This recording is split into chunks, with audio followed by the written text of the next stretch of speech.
Healthy People. Dr. Josh and I want to take a minute and really just kind of explain to you, we see hundreds of patients every week, and just we see trends within seeing so many people with certain health conditions and things like that. And so what are some of the things that you've been seeing throughout the weeks lately? Well, we're getting a lot of people with joint pain coming in. And we're not talking just like one specific spot. We're talking about multiple areas.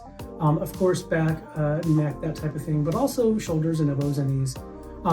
And we know that joint pain is very common, especially when it comes to the change in temperature, change in barometric pressure on the outside. So it is a sign that your joints do need a little bit of work. And usually that means there's inflammation, maybe some degeneration, maybe they're not moving well, there's some scraping and grinding going on inside those joints. So Dr. Mike, let's talk a little bit about the strategies we use for that. Absolutely. So one easy one is to stay hydrated. All of your joints have lubrication within the joint capsules. So keeping that water in there is really, really important.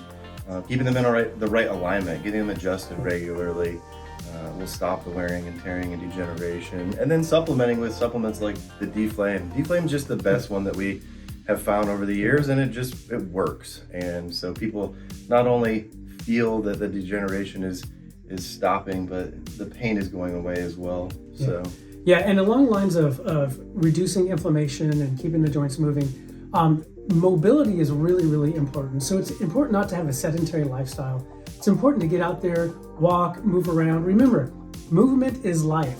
Your joints stay healthy when you move them more. So moving is incredibly important in getting those joints healthy and keeping them lubricated, keeping your muscles stretched out.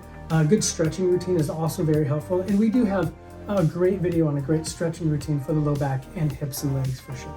Absolutely. Another thing I just want to add to that is, the more you exercise, the more you're using your heart, which is the main pump, and it's a muscle, so it needs to be exercised.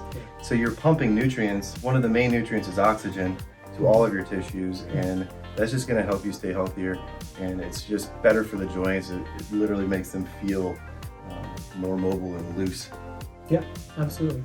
So that's what we're seeing a lot. I hope this has helped you, give you some really practical advice on what to do when you have that joint pain. Absolutely. If you have any more questions, just feel free to ask.